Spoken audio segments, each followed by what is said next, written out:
So King Charles's relationship with Princess Kate has an element of jealousy within it, according to a former royal butler. That, of course, was Paul Burrell. Princess Diana's ex-butler Paul Burrell told GB News the King resented the manner in which the press focused on his late ex-wife and could feel the same way in how they divert their attention to Princess Kate. Well, joining me now is former royal correspondent at The Sun. Always a pleasure to see you, the legend that is Charles Ray. What do you make of this one, Charles? Is King Charles feeling a little bit of jealousy? Good afternoon, Martin. Well, with the greatest of respect, I think that is absolute rubbish and tosh. I do not believe for 1 minute that the King is jealous of his daughter-in-law. Look, I was around for the War of the Waleses when, clearly Diana and Charles didn't like each other. Charles is absolutely right. Paul is absolutely right that Charles was completely jealous of the fact that his beautiful wife was getting all the attention and he wasn't getting any. Now, this is a different scenario completely. Charles is now married to Camilla very happily. He is king. That is, he's fulfilled all his ambitions. There is nothing more he needs to worry about. And the point of Catherine is that she is the future of the monarchy, or part of the future of the monarchy. And they all turned up, as they do, for the Chelsea Flower Show. And yes, Catherine was the one that got in the papers because she sat with children and everything else. She's got everything. When papers look at royal stories and they see Catherine's doing something, she's wearing some great clothes, she looks fantastic, she's going to sail into the paper. Charles is still going to get in the paper, but maybe not as much. And I think he's reconciled with all that.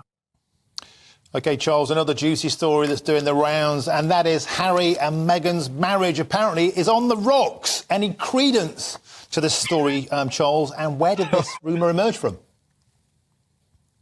Right, well, the rumour has been going around practically ever since this couple fled Britain from Montecito, that everybody was saying, give it 2 years and Harry will be back with his tail between his legs and everything else. Well, it's now been 5 years and it's now reared its ugly head again for two reasons. One, because they didn't issue any official photographs to mark their 5th wedding anniversary. And secondly, there is a rumours going around, heavily denied by Harry's people, that he's got a couple of rooms somewhere in Montecito where he can go to and have a bit of quiet time away from Meghan and the children. One of them is supposed to be a bungalow, which is also part of a gym complex where he can go to and then relax after. There is also suggestions that Meghan has been going to a few parties recently without Harry, and he's been at home. And so we don't know what's going to happen about Harry and Meghan split rumours, but these rumours have been going around now. There is nothing of substance that I've been able to find or see that suggests that their marriage is on the rocks or close to it. I think it's just a question of watch this space.